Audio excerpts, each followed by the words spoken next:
Idea ये है कि बफर सॉल्यूशन जो है वो दो सब्सटेंसेस का मिक्सचर होता है, जिसमें एक वीक एसिड होना चाहिए, एक उसका कॉन्जुगेट बेस होना चाहिए। एक एग्जांपल मैंने आपको नहीं दी थी, सोडियम हाइड्रोजन फॉस्फेट। ऑल्दो कि ये एक सॉल्ट है, sodium hydrogen phosphate is a salt, लेकिन सोडियम हाइड्रोजन फॉस्फेट को अगर आप देखें तो इसमें Na पॉजिटिव है और H2PO4 नेगेटिव है। इसका मतलब ये है कि जब ये वाटर में जाकर आयोनाइज होगा तो ये प्रोड्यूस करेगा H2PO4 negative, di hydrogen phosphate ion. और ये जो डाई हाइड्रोजन फॉस्फेट आयन है, it can act as an acid. उसकी वजह यह है कि डाई हाइड्रोजन फॉस्फेट आयन के अंदर दो हाइड्रोजन आयंस मौजूद, और जब ये प्रोटॉन लूज करेगा, प्रोटॉन लूज करने पर ये बनेगा सोडियम हाइड्रोजन फॉस्फेट, और सोडियम हाइड्रोजन फॉस्फेट में HPO4 नेगेटिव 2, HPO4 2 नेगेटिव जो है ये इस एसिड का कॉन्जुगेट बेस, ये इस एसिड का conjugate base. Because her acid upon removal of proton form conjugate base. अब आप कहेंगे कि ये वैसे तो दोनों सॉल्ट हैं, यस दोनों सॉल्ट हैं, लेकिन पहले वाले सॉल्ट के अंदर दो हाइड्रोजन है, इसका मतलब है कि still it has a capability to remove proton.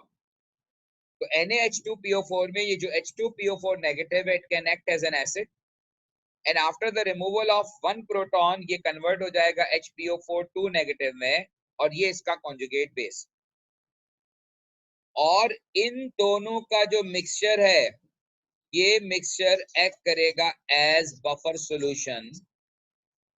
और आपको मैं एक बात बताऊं कि यह हमारे ब्लड की पीएच को कंट्रोल करता है। हमारे ब्लड के अंदर भी पीएच कंट्रोल करने के लिए बफर सॉल्यूशन मौजूद होता है, और हमारे ब्लड की पीएच को कंट्रोल करने के लिए जो बफर सॉल्यूशन यूज होता है,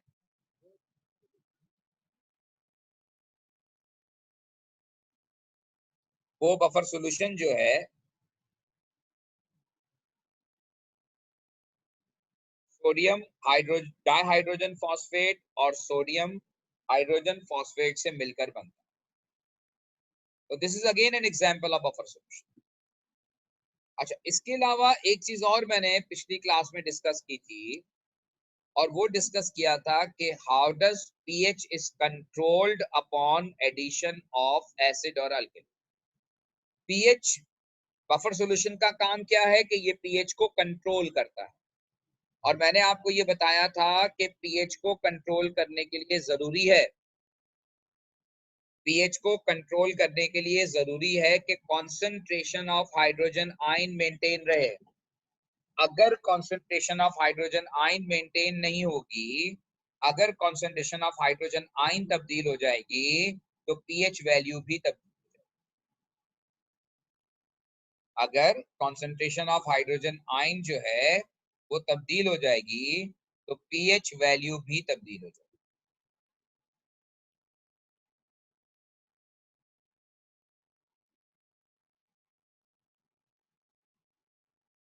समझ में आई ये बात? तो पीएच कंट्रोल कैसे की जाती है, मैंने आपको ये बताया था कि अगर एक बफर सॉल्यूशन है आपके पास, जैसे मैंने एग्जांपल ली थी buffer solution of ethanoic acid, और ये इथेनोइक एसिड आपको बताया था कि it turns to CH3CO2 negative plus H positive, और दूसरा इसके अंदर हमने मिलाया था CH3CO2Na, Na positive CO2 negative. और आपको मैंने ये भी बात बताई थी कि कॉन्जुगेट बेस जो हम डालते हैं बफर सॉल्यूशन में, because buffer solution is composed of weak acid and salt of weak acid which is actually a conjugate base. लेकिन वो सॉल्ट जो होना चाहिए उसका सॉलेबल होना जरूरी है। अगर वो पार्शियली सॉल्युबल है, अगर वो कंप्लीटली डिसॉल्व नहीं हो रहा, तो फिर आप उसको बफर सॉल्यूशन में इस्तेमाल नहीं कर सकते, क्योंकि इसका कंप्लीटली आयोनाइज होना जरूरी है to form CH3 CO2 negative and Na positive.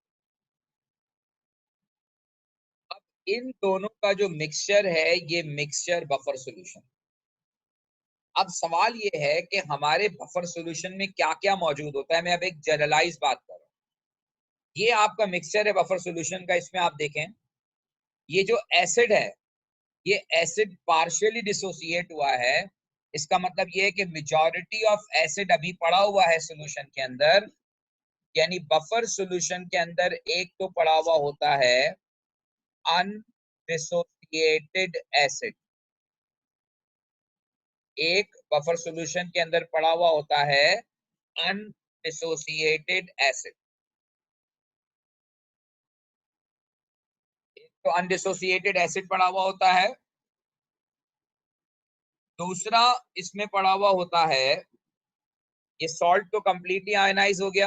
अच्छा, और ये कॉन्जुगेट बेस प्रोड्यूस हुआ। इसका मतलब ये है कि मिक्सचर के अंदर जो दूसरी चीज मौजूद है वो कॉन्जुगेट बेस है। लेकिन ये कॉन्जुगेट बेस दो जगहों से प्रोड्यूस हो रहा है, एक एसिड से और एक सॉल्ट से।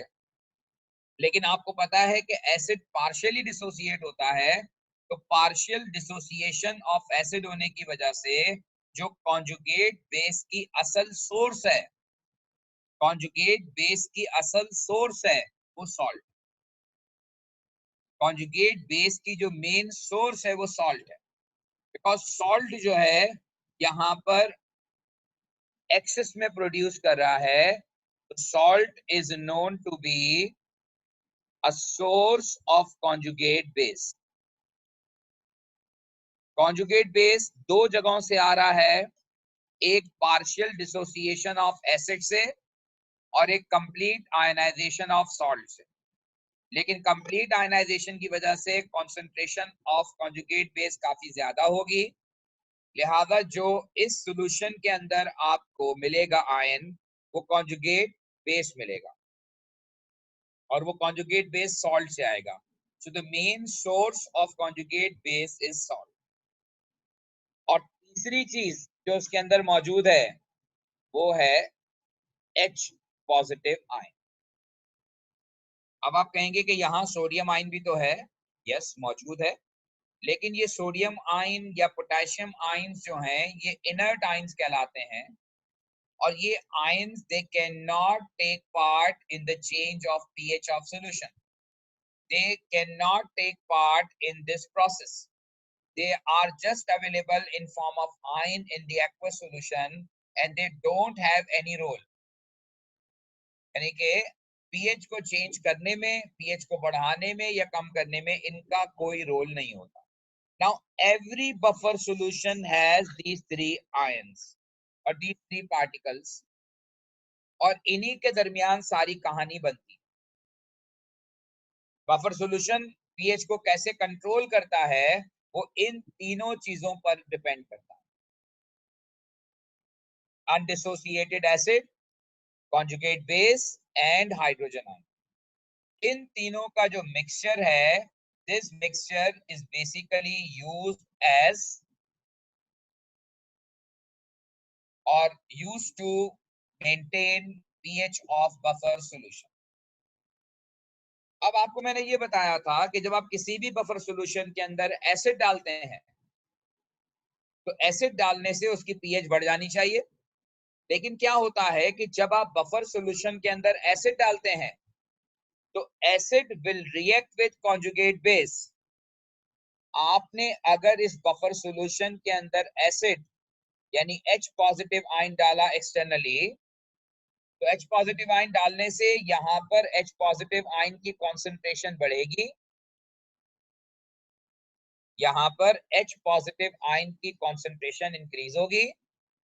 Equilibria shift to left side, backward जाएगा, और ये इक्विलिब्रिया उस वक्त तक बैकवर्ड जाता रहेगा till all additional hydrogen ions are consumed। And pH is regain. और इसको बैकवर्ड जाने के लिए जो कॉन्जुगेट बेस चाहिए, एसिड तो आपने डाला है, उस एसिड को H पॉजिटिव आयन को खत्म करना है, क्योंकि वो जो एडिशनल H पॉजिटिव आयन है, अगर वो खत्म नहीं होंगे तो pH चेंज हो जाएगी। और उन एडिशनल H पॉजिटिव आयन को खत्म करने के लिए हमारे पास जो कॉन्जुगेट बेस है, ये H पॉजिटिव आयन उस कॉन्जुगेट बेस से रिएक्ट करेगा और ये इक्विलिब्रिया बैकवर्ड डायरेक्शन में जाएगा, और ये उस वक्त तक बैकवर्ड डायरेक्शन में जाता रहेगा till all additional H positive ions are consumed and equilibria is regained। ये बैकवर्ड जाता रहेगा और ये उस वक्त तक बैकवर्ड जाएगा जब तक के all additional hydrogen ions are consumed and equilibria is regained। Similarly अगर आप इस बफर सॉल्यूशन के अंदर अल्कली ऐड करते हैं, लॉजिकली आपको पता है कि अल्कली फौरन अटैक करेगा H पॉजिटिव आयन पर और वो H पॉजिटिव आयन के साथ रिएक्ट कर जाएगा, यानी H पॉजिटिव आयन की कंसंट्रेशन कम हो जाएगी अल्कली के एडिशन पर। जब H पॉजिटिव आयन कम होगा तो अब ये इक्विलिब्रिया राइट साइड पे शिफ्ट करेगा और ये उस वक्त तक राइट साइड पे मूव करता रहेगा till concentration of H positive ion is regained। उस वक्त तक ये फॉरवर्ड डायरेक्शन में मूव करता रहेगा till concentration of hydrogen ion is regained। So this is what about control of pH in case of buffer solution। तो ये बात बड़ी क्लियर कर लीजिए कि अगर आपका बफर सॉल्यूशन है और आप उसमें एसिड डालते हैं तो acid reacts with conjugate base, और अगर आप उसमें बेस डालते हैं तो base reacts with H positive ion, और ये उस वक्त तक रिएक्ट करता रहेगा जब तक के कॉन्सेंट्रेशन दोबारा रीगेन नहीं हो जाती। और कॉन्सेंट्रेशन के रीगेन होने का मतलब ये है कि आपकी पीएच रिटेन करेगी, पीएच मेंटेन रहे। तो ये मैंने प्रीवियस क्लास में डिस्कस किया था। अगर आपको स्टिल इसमें कोई इश्यू है, कोई सवाल है, तो आप पहले पूछ लीजिए, फिर मैं इसके कुछ न्यूमेरिकल्स, कुछ क्वेश्चंस हैं वो आपको सॉल्व करवाऊंगा। किसी किस्म का कोई सवाल अगर आपके जहन में है तो आप पूछ सकते हैं।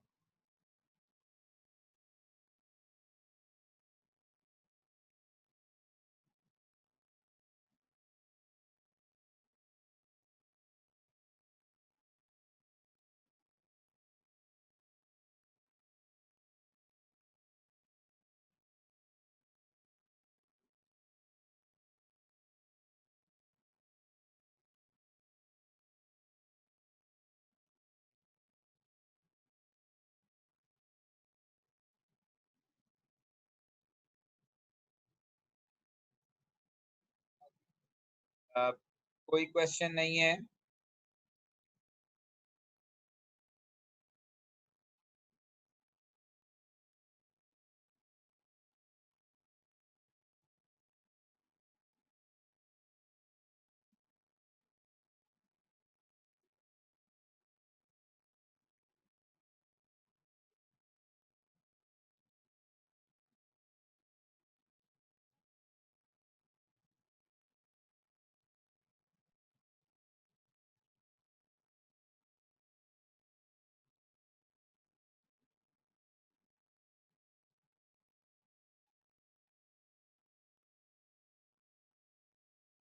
अच्छा जी, अब आपके सामने एक क्वेश्चन मैंने डिस्प्ले किया है।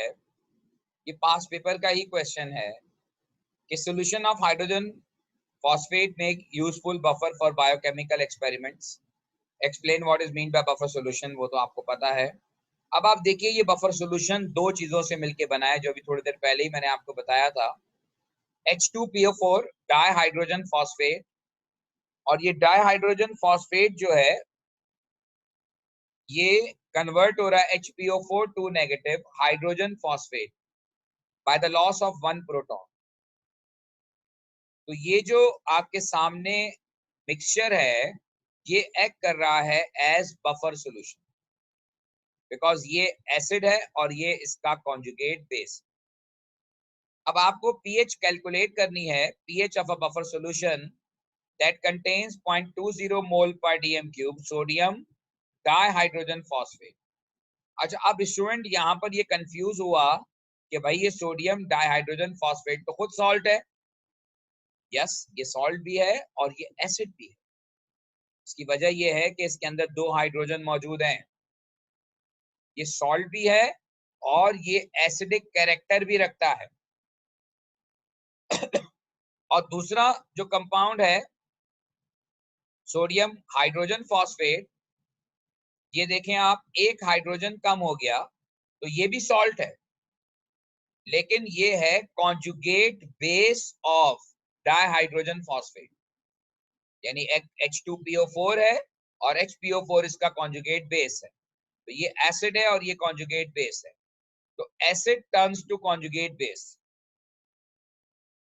अब यहां आपको पहला काम ये करना होगा कि you should find out pKa, और pKa फाइंड आउट करने का फॉर्मूला है log ऑफ Ka, और नेगेटिव log ऑफ Ka आपको गिवन है डाइहाइड्रोजन फॉस्फेट का, जो यहां पर एज एसिड एक्ट कर रहा है। तो negative log of 6.3 10 to the power -8, answer बताइए।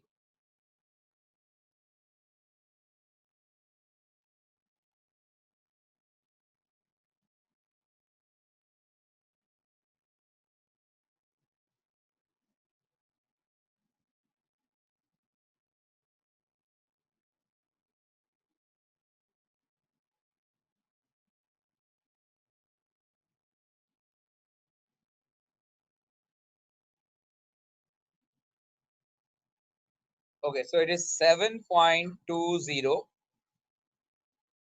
और आपको मैंने प्रीवियस क्लास में फॉर्मूला बताया था पीएच का, कि pH of buffer solution calculate करने का फॉर्मूला था pKa plus log of concentration of salt, यानी conjugate base, to concentration of acid. Concentration of salt का मतलब यहाँ कॉन्जुगेट बेस है, और एसिड जो भी आप यूज कर रहे हैं, तो यहाँ पर ये H2PO4 वाला जो है ये एसिड है, और HPO4 वाला जो है वो कॉन्जुगेट बेस यानी कि एज सॉल्ट एक्ट करेगा। तो अब हम पीएच कैलकुलेट करते हैं by taking pKa which is 7.20 plus log of salt. अब सॉल्ट जो है कॉन्जुगेट बेस जो है वो HPO4 वाला है, यानी कि 0.10, और एसिड जो है वो H2PO4 वाला है, दैट इज 0.20। तो ये आपने पीएच कैलकुलेट कर लेनी है। आंसर बताइएगा। Right, 6.90 is the pH of buffer solution. So this is how to calculate pH of a buffer solution. Hopefully आपको मेरी बात समझ में आ गई।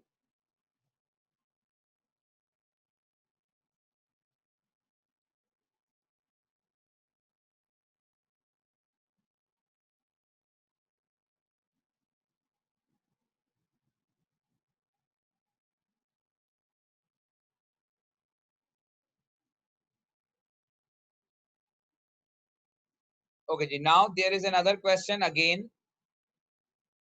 What do you understand by the term buffer?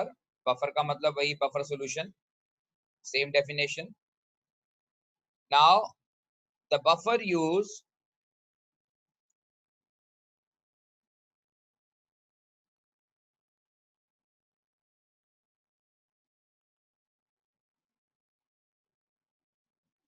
the buffer used in the pharmaceutical preparation is a solution containing sodium hydrogen phosphate and sodium dihydrogen phosphate.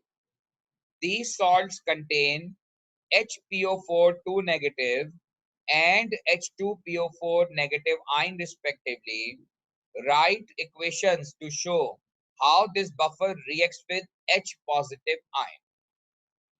Buffer solution in दो का mixture है, खुद कह रहे हैं वो HPO4 2 नेगेटिव और H2PO4, जिसमें H2PO4 एक्ट करेगा एज एन एसिड और HPO4 2 नेगेटिव एक्ट करेगा एज कॉन्जुगेट बेस। और बफर सॉल्यूशन के अंदर जब भी आप H आयन डालेंगे या OH नेगेटिव आयन डालेंगे तो pH मेंटेन होती है, pH रिटेन होती है, because all additional H positive ions are consumed। अब वो सवाल ये कर रहे हैं कि how this buffer reacts with H positive ion, यानी कह ये रहे हैं कि अगर आप इस बफर सॉल्यूशन के अंदर H पॉजिटिव आयन डालेंगे तो क्या होगा। अब आपने H पॉजिटिव आयन डाला तो ये एसिड है, ये कॉन्जुगेट बेस है, और मैं आपको अभी थोड़ी देर पहले ये दोबारा एक्सप्लेन कर चुका हूं कि बफर सॉल्यूशन के अंदर अगर आप H पॉजिटिव आयन डालेंगे तो वो H पॉजिटिव आयन हमेशा कॉन्जुगेट बेस से रिएक्ट करेगा ताकि वो इस्तेमाल हो जाए, ताकि वो कंज्यूम हो जाए और पीएच तब्दील ना हो। तो H पॉजिटिव आयन इस केस में reacts with conjugate base which is HPO4 2 negative, और ये प्रोटॉन एक्सेप्ट करके कन्वर्ट हो जाएगा H2PO4 नेगेटिव में। दिस इज एन इक्वेशन कि how hydrogen ion reacts with H positive ion when hydrogen ion reacts with buffer solution. और जब ये बफर सॉल्यूशन है तो हाइड्रोजन आयन जब भी आप डालेंगे बफर सॉल्यूशन में तो hydrogen ion always react with conjugate base of buffer solution. और सेकंड में आपने OH नेगेटिव आयंस डाले, तो अब ये OH नेगेटिव आयन चूंकि बेसिक है तो बेसिक पार्ट कभी भी बेस से रिएक्ट नहीं करेगा, बेस रिएक्ट करेगा एसिड से। तो OH नेगेटिव आयन जो है रिएक्ट करेगा विद H2PO4 नेगेटिव के साथ, और ये H2PO4 जो कि एसिड है और एसिड अपना प्रोटॉन लूज करेगा तो OH नेगेटिव प्रोटॉन के साथ मिलकर H2O बनाएगा, और प्रोटॉन लूज करने के बाद जो बचेगा वो HPO4 2 नेगेटिव बचेगा। OH negative ion reacts with H2PO4 negative to form H2O plus HPO4 2 negative। तो ये दो इक्वेशंस मैंने लिखी हैं बेटा, अगर इसमें आपको कहीं कोई कंफ्यूजन है, कोई सवाल है तो प्लीज पूछ लीजिए। मेरी कोशिश है कि जो क्लास में पिछली क्लास में अगर इतना बफर सॉल्यूशन क्लियर नहीं हुआ था तो आज की क्लास के अंदर ये बिल्कुल क्लियर हो जाना चाहिए, ताकि हम क्वेश्चंस भी कर रहे हैं, वो एग्जांपल्स को रिकॉल भी कर रहे हैं, ताकि जो है वो चीजें कंफर्टेबल हो जाएं, आपकी साइड से चीजें कंफर्टेबल हो जाएं, आपको बफर सॉल्यूशन का क्वेश्चन अटेम्प्ट करने में कोई इश्यू ना आए। राइट जी, होपफुली जो है वो सबको समझ में आ गया है, इसलिए कोई क्वेश्चन नहीं कर रहा। अगला पार्ट जो है ये मैं आपको 5 मिनट दे रहा हूं, इस क्वेश्चन को आप देखिए and try to solve this question. इसमें एक लॉजिक इन्वॉल्व है, होपफुली आप उस लॉजिक को कैच कर पाएंगे। मैं आपको 5 मिनट दे रहा हूं to solve this question.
Right जी, होपफुली आप लोगों ने ट्राई किया होगा।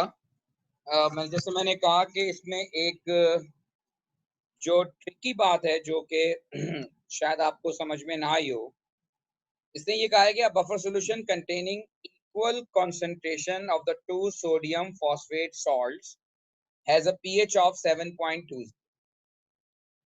देखिए, पीएच के फार्मूले में आपको पीकेए चाहिए और पीकेए के लिए केए चाहिए, तो क्वेश्चन में केए या पीकेए गिवन नहीं है। लेकिन ये जो स्टेटमेंट है, ये स्टेटमेंट हमें बताता है कि what is value of pK. Just to recall, formula है pH is equal to pKa plus log of concentration of salt over acid. अब यहां लिखा हुआ है कि इक्वल कॉन्सेंट्रेशन है दोनों फॉस्फेट सॉल्ट की, यानी कि एक इनमें से एक्ट कर रहा है एज एन एसिड क्योंकि इसके बाद दो हाइड्रोजन है, और एक एक्ट करेगा यहाँ पर एज कॉन्जुगेट बेस यानी सॉल्ट। वैसे ये दोनों सॉल्ट्स हैं, लेकिन इनमें से एक एसिडिक सॉल्ट है और एक जो है वो उसका कॉन्जुगेट बेस। इक्वल कॉन्सेंट्रेशन का मतलब ये है कि सॉल्ट और एसिड की कॉन्सेंट्रेशन सेम है, इक्वल है, तो ये दोनों कैंसिल आउट हो जाएंगे और pH is equal to pKa plus log of 1 हो जाएगा, और लॉग ऑफ 1 जो है वो इक्वल टू 0 होता है, यानी pH is equal to pKa. ये बात क्वेश्चन में गिवन नहीं है, ये बात क्वेश्चन में गिवन नहीं थी। ये बहुत इंपॉर्टेंट कॉन्सेप्ट है कि किसी भी बफर सॉल्यूशन में अगर आप कंसंट्रेशन ऑफ सॉल्ट और एसिड को इक्वल कर दें तो उस सॉल्यूशन की पीएच और पीके वैल्यू इक्वल हो जाएगी। यानी इन अदर वर्ड्स, एग्जामिनर आपको जो है इस क्वेश्चन में, एग्जामिनर इस क्वेश्चन में आपको जो बता रहा है वो ये बता रहा है कि पीएच और पीके बराबर हैं।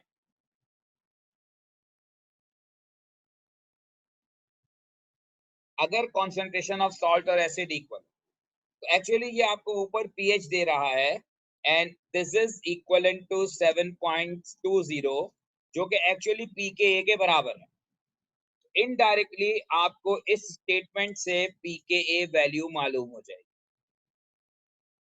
और अब फिर आप पीएच का फॉर्मूला इस्तेमाल करेंगे, 7.20 पीके पुट करेंगे plus log of concentration of to phosphate salts.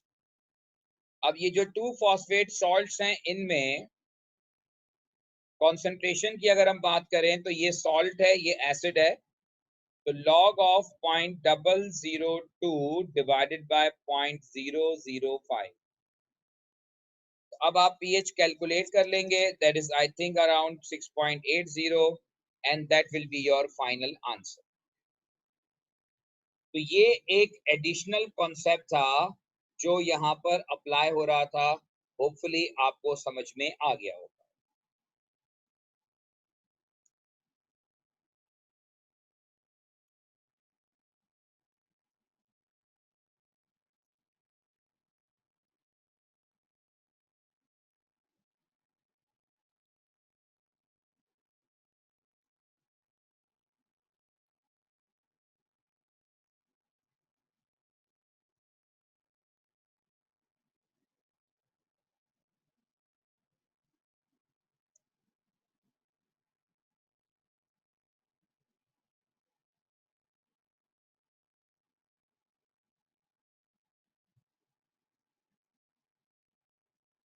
अच्छा जी, अब ये क्वेश्चन जरा मुख्तलिफ है।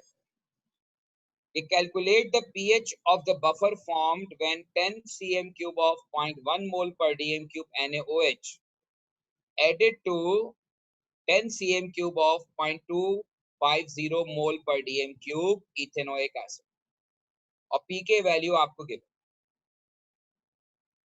अच्छा, अब इश्यू ये है इस क्वेश्चन में कि आपको एक एसिड गिवन है और एक अल्कली गिवन है, सॉल्ट गिवन नहीं।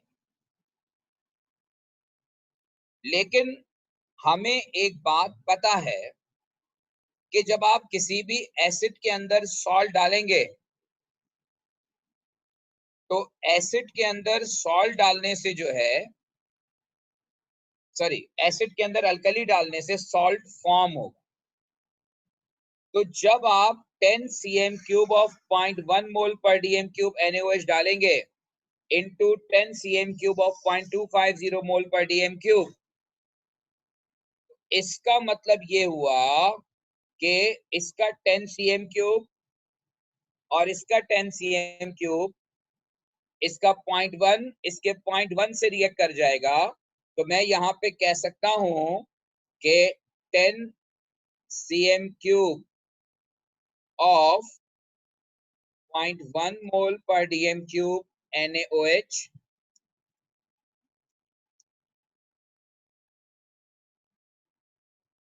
reacts with 10 cm cube of 0.1 mole per dm cube ethanoic acid. इसका मतलब ये हुआ कि जो रिमेनिंग एसिड है वो रिमेनिंग एसिड है 0.15 मोल पर डीएम क्यूब। ये रिमेनिंग एसिड है भाई। 10 cm क्यूब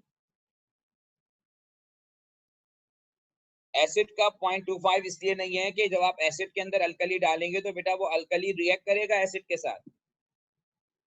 आपने एसिड के अंदर सॉल्ट नहीं डाला, आपने एसिड के अंदर अल्कली डाला है। तो जब आपने अल्कली डाला तो जितना अल्कली डाला वो सारा रिएक्ट कर जाएगा एसिड के साथ। तो यही बात मैंने लिखी है कि 10 cm क्यूब ऑफ 0.1 मोल पर DM cube NaOH reacts with 10 cm cube of 0.1 मोल पर डीएम क्यूब एसिड। तो जो रिमेनिंग एसिड है दैट विल बी 0.15 मोल पर डीएम क्यूब, और जो सॉल्ट फॉर्म होगा, सॉल्ट फॉर्म, वो कितना होगा? दैट विल बी 0.1 मोल पर डीएम क्यूब। इसलिए कि जितना अल्कली होगा उतना ही सॉल्ट बनेगा। तो 0.1 मोल पर डीएम क्यूब सॉल्ट फॉर्म हो। तो अब आप पीएच की निकालने के लिए pKa is 4.76 plus log of concentration of salt over concentration of acid।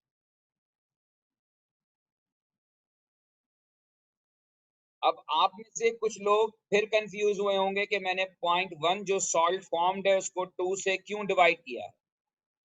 इसकी वजह यह है कि जब आप 10 cm क्यूब और 10 cm क्यूब को मिक्स करेंगे तो टोटल वॉल्यूम जो है वो डबल हो जाएगा, और टोटल वॉल्यूम डबल होने का मतलब है कि जो कॉन्सेंट्रेशंस होंगी वो हाफ हो जाएगी। अगर आप इन दोनों को 2 से डिवाइड नहीं करते तब भी आंसर वही आएगा जो 2 से डिवाइड करने के बाद आएगा।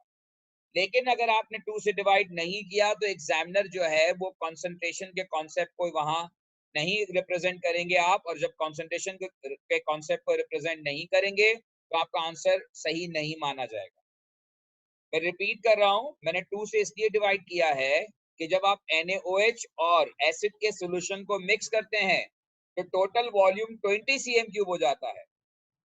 यानी कि जो एसिड की कंसंट्रेशन बचेगी 0.15 मोल पर डीएम क्यूब, असल में अब वो टोटल वॉल्यूम 20 के अंदर होगी।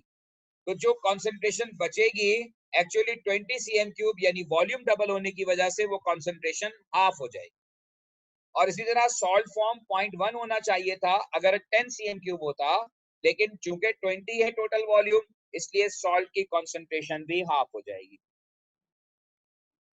होपफुली आपको ये बात समझ में आ गई होगी। पीएच 4 पीएच जो निकाली है वो 4.58 निकाली है। This is another way of asking question related to pH of buffer solution। अब पास पेपर में ज्यादातर जो क्वेश्चंस आते हैं वो इस कॉन्सेप्ट पर बेस्ड आते हैं। आपको एग्जामिनर एसिड और सॉल्ट की कॉन्सेंट्रेशंस डायरेक्टली नहीं देता, बल्कि वो इस तरह से क्वेश्चन को देता है।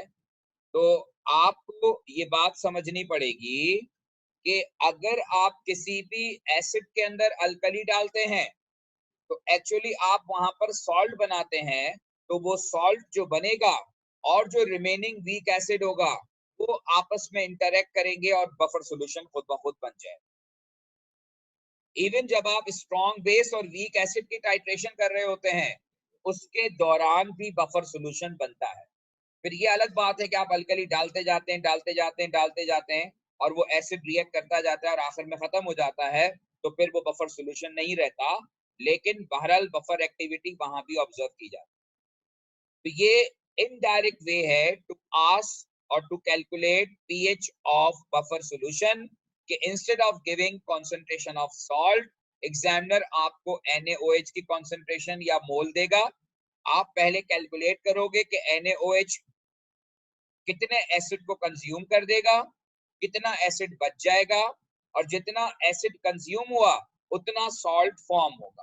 तो ये सारे रिलेशंस आप कंपेयर करके then you have to find out value of pH of solution. तो होपफुली आपको ये बात समझ में आ गई होगी। अब आप इसके कुछ क्वेश्चंस जो कि बुक में मौजूद हैं ऑलरेडी, और एक्सरसाइज में बुक की मौजूद हैं, आप उन क्वेश्चंस को अटेम्प्ट करेंगे। और फिर अगर कोई क्वेश्चन होगा, कोई प्रॉब्लम होगा, अगली क्लास में हम कुछ और क्वेश्चंस भी बात कर लेंगे, ताकि ये बफर सॉल्यूशन वाला पार्ट और अच्छा क्लियर हो जाए।